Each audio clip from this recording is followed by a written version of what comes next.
अस्सलामुअलैकुम and welcome back to my YouTube channel. हमने start की हुई है थॉमस कैलकुलस की एक्सरसाइज सीरीज़ और आज हम कह रहे हैं एक्सरसाइज 1.5 का क्वेश्चन नंबर 3, जो कि सेम क्वेश्चन नंबर 1 और 2 जैसा ही है। हमें इसकी डोमेन और रेंज निकालनी है। सबसे पहले हम एफ़ की डोमेन और रेंज निकालते हैं।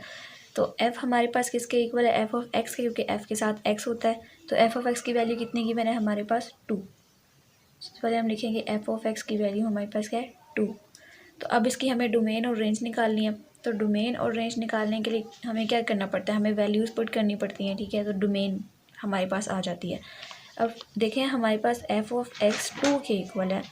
तो डोमेन निकालने के लिए हम इसके अंदर वैल्यूज़ डालेंगे, यानी अगर हम इसके अंदर कोई नेगेटिव वैल्यूज़ डालें तब भी इसने 2 ही डालना है, क्योंकि उसने एग्जैक्ट वैल्यू 2 दे दी है। फिर आप इसके अंदर बेशक 0 डालो, पॉजिटिव वैल्यूज़ डालो, तो इसने चेंज नहीं होना, इसने 2 ही रहना है। तो इसका मतलब है हम इसके अंदर जब 2 भी आपके पास एक फाइनाइट आंसर है तो हम कह सकते हैं कि इसकी डोमेन क्या होगी आपके पास। इसमें माइनस इन्फिनिटी से पॉजिटिव इन्फिनिटी तक कोई भी वैल्यूज़ डालो, उसने 2 ही रहना है, फाइनाइट ही रहना है। अगर हम इसकी रेंज की बात करते हैं तो यानी आप माइनस इन्फिनिटीज़ की वैल्यूज़ डालो या आप पॉजिटिव इन्फिनिटी की वैल्यूज़ डालो, तो आपके पास जब 2 ही रहना है, इसका मतलब क्या है? इसका मतलब ये है कि आपके पास इस 2 ने चेंज नहीं होना। 2 यहाँ पर फिक्स्ड है, ना 2 से आगे कोई वैल्यूज़ आएंगी ना 2 से पीछे कोई वैल्यूज़ आएंगी। इसका मतलब क्या है? 2 फिक्स्ड है, तो इसका मतलब है इसके साथ जो है वो ये वाली ब्रैकेट आ जाएगी, यानी ना इससे आगे ना इससे पीछे कोई वैल्यूज़। फिर उसके बाद हम इसकी जो है वो नेक्स्ट पार्ट करते हैं, जो कि हमें जी की वैल्यूज़ निकालनी है। अब जी ऑफ एक्स की वैल्यू हमारे पास क्या है? एक्स का square plus 1। G of x की वैल्यू है एक्स का स्क्वायर प्लस 1। अब इसके अंदर हम लोग वैल्यूज़ पुट करके इसकी डोमेन देखते हैं। एक्स का स्क्वायर प्लस 1 है। सबसे पहले तो हम एक्स की वैल्यू को अगर यहाँ पर -1 में रखें, ठीक है, तो हमारे पास क्या आ जाएगा? -1 का स्क्वायर प्लस 1। तो ये हो जाएगा 1 + 1 इज इक्वल टू 2, यानी ये ऐड होगा। फिर अगर हम एक्स की वैल्यू को 0 कंसीडर करते हैं तो क्या हो जाएगा? 0 का square plus 1 is equals to 1, ये भी ऐड होगा। एक्स की वैल्यू इसको नेगेटिव रखते हैं, पॉजिटिव रखते हैं, तो क्या होगा? 1 का square plus 1 is equal to 2, ये भी इंक्लूड होगा। यानी जो इसकी डोमेन आ जाएगी वो क्या आएगी? हम उसके अंदर जो है वो नेगेटिव इन्फिनिटी से पॉजिटिव इन्फिनिटी तक कोई भी वैल्यूज़ डालें तो फाइनाइट वो आंसर देगा। इनफाइनाइट आंसर्स कौन से होते हैं? अगर वो इन्फिनिटी की फॉर्म में आए, यानी 1/0 की फॉर्म में, ठीक है, या वो आपके पास √-1 की फॉर्म में हो, या वो आयोटा की फॉर्म में हो। तो जब इस तरीके के कोई आपके पास आंसर्स आएँ कोई वैल्यू पुट करने से, तो आपके पास मतलब वो डोमेन के अंदर इंक्लूड नहीं होगा। अब देखें यहाँ पर डोमेन के अंदर हमने नेगेटिव की वैल्यूज़ डाली तब भी हमारे पास फाइनाइट आंसर आया है, 0 की वैल्यूज़ डाली तब भी सही आया है, और 1 की डाली तब भी फाइनाइट आंसर आया है। इसका मतलब क्या? माइनस इन्फिनिटी से पॉजिटिव इन्फिनिटी तक आप कोई भी वैल्यूज़ डालो तो आपके पास आंसर्स आएंगे। अब रेंज देखते हैं। तो रेंज में देखें, अब हमारे पास 2, 1 और 2 है, ठीक है। अगर हम इससे आगे कोई और वैल्यूज़ डालते हैं तो हमारे पास क्या आएगा? तो उससे ज़्यादा 2 से ज़्यादा वैल्यूज़ आएंगी। तो इसमें सबसे स्मॉलेस्ट जो वैल्यू है वो हमारे पास क्या आई है? वो है 1, फिर 2 है, फिर उससे ज़्यादा मज़ीद आपके पास बढ़ती जाएंगी। तो स्मॉलेस्ट जो है वो हमारे पास 1 है, और 1 से पीछे कोई भी वैल्यूज़ जो है वो नहीं है। तो हम कहेंगे इसके पीछे ये वाली ब्रैकेट आएगी, और पॉजिटिव इन्फिनिटी तक कोई भी वैल्यूज़ इसके अंदर डाली जा सकती हैं, तो आंसर आता रहेगा। उसके बाद नेक्स्ट है हमारे पास f/g। तो f/g हमारे पास क्या होगा कि f of x divided by g of x। अब f ऑफ x की वैल्यू थी 2 और g ऑफ x की वैल्यू हमारे पास क्या थी? x का स्क्वायर प्लस 1। अब हमने यहाँ पर x की वैल्यू को -1 कंसीडर किया ना, तो हमने कहा था कि अगर आप बेशक नेगेटिव वैल्यूज़ लो, इस 2 ने तो यहाँ पर ऐसा का ऐसा ही रहना है, तो हम क्या करेंगे? यहाँ पर आ जाएगा 2 और डिवाइडेड बाई हमारे पास -1 का स्क्वायर और प्लस 1। तो 1 का स्क्वायर क्या हो जाता है आपके पास? 1 + 1 is equal to 2 divided by 2।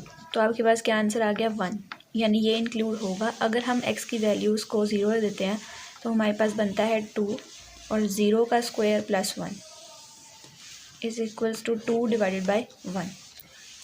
तो ये हमारे पास किसके इक्वल होता है? 2 के, यानी ये भी इंक्लूड होगा। और अगर x की वैल्यूज़ को हम 1 ले तो हमारे पास क्या बन जाएगा? 2 और 1 + 1 इज इक्वल्स टू 2/2। तो कैंसिल होकर आपके पास क्या दे देगा? 1। और अगर हम लोग x की वैल्यूज़ को 2 कंसीडर करते हैं तो क्या हो जाएगा? 2 + 1 इज इक्वल्स टू 2 ओवर, यहाँ पर 2 का स्क्वायर है तो ये हो जाएगा 2 × 2 = 4 और +1 5। तो ये किसके इक्वल होगा 0.4 के, यानी ये भी इंक्लूड है। अब हम इसके लिख लेते हैं डोमेन। तो डोमेन देखें इसकी हमारे पास कहाँ से कहाँ तक है। देखिए हमने ज़ीरोज़ की वैल्यूज़, जब हमने -1 की वैल्यूज़ पुट की तब भी आंसर सही आया, 0 की, 1 की, 2 की, यानी -इन्फिनिटी से 0 पॉजिटिव इन्फिनिटी तक कोई भी वैल्यूज़ डालो तो फाइनाइट आंसर्स देगा। अब इसकी रेंज देख लेते हैं।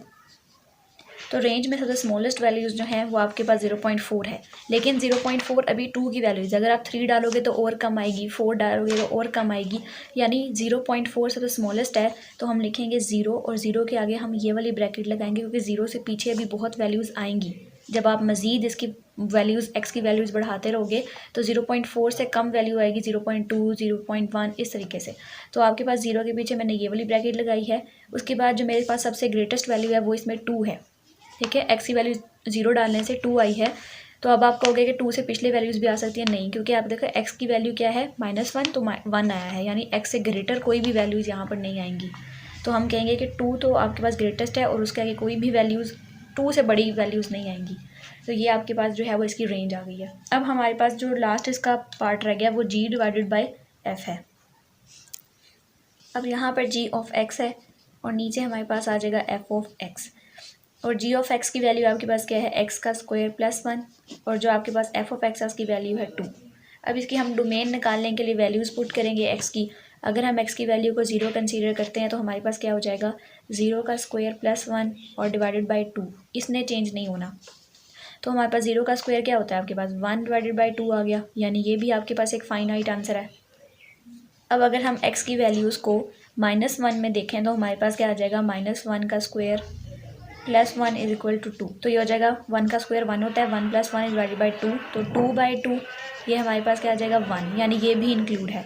और अगर हम x की वैल्यूज़ को आपके पास +1 में देखें, +1 में, अब हमने x की वैल्यू को 1 लिखा है तो हमारे पास यहाँ पर आ जाएगा 1 का square +1 / 2 that is equals to 1 + 1 and 2। तो ये 2 / 2 हो जाएगा, जो कि कट होकर 1 आंसर देगा। तो इसका मतलब क्या है, इसमें 0 भी, यानी आप -इन्फिनिटी की वैल्यूज़ भी डाल सकते हैं, पॉजिटिव इन्फिनिटी की वैल्यूज़ भी डाल सकते हैं। तो इसकी जो डोमेन आएगी आपके पास वो क्या आएगी, वो है हमारे पास -इन्फिनिटी से पॉजिटिव इन्फिनिटी तक कोई भी वैल्यूज़ आ जाएंगी। अब अगर हम इसकी रेंज की बात करते हैं तो सबसे स्मॉलेस्ट वैल्यूज़ इसमें हमारे पास क्या आई है, स्मॉलेस्ट वैल्यूज़ जो है वो आपके पास 1/2 आई है एक्स की वैल्यू 0 डालने से, ठीक है। तो इसमें स्मॉलेस्ट वैल्यू ये है, उसके बाद आपके पास ग्रेटेस्ट वैल्यू स्टार्ट हो गई है। 1/2 आपके पास 0.5 के इक्वल होता है, बाकी इसके बाद 1, 2, 1 और 1 फिर आगे ग्रेटेस्ट बढ़ती जाएंगी। तो इसका मतलब क्या है हमारे पास कि एक तो आपके पास 1/2 जो है उससे पीछे स्मॉलेस्ट वैल्यू जो है वो आपके पास कोई भी नहीं है। उसके बाद इसके अंदर आपके पास पॉजिटिव इन्फिनिटीज़ में वैल्यूज़ जो है वो क्या होती जाएंगी, बढ़ती जाएंगी। तो ये क्वेश्चन हमारे पास कंप्लीट हो गया, क्वेश्चन नंबर 3। आज की वीडियो यहीं तक थी। Thank you so much for watching. Allah हाफिज़।